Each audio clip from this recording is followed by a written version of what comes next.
In this short video, we're going to be looking at the max function in Excel. The max function is used when you want to find the largest number in a range of cells. In this example, we have a small sales table, column A listing the products and column B showing their sales totals.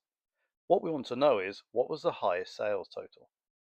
To do this, I'll continue this formula I have on screen right now and I'll start typing in my range of cells, so B2 down to B6.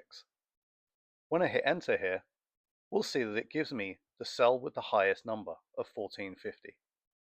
If I now go into that cell, being the hot chocolate line, and I change this cell to reflect a lower number, you'll see that the formula automatically recalculates to now show me the new highest number, or the max number, in this range.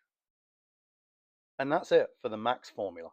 It's incredibly simple, but can be very useful in Excel when combined with other formulas.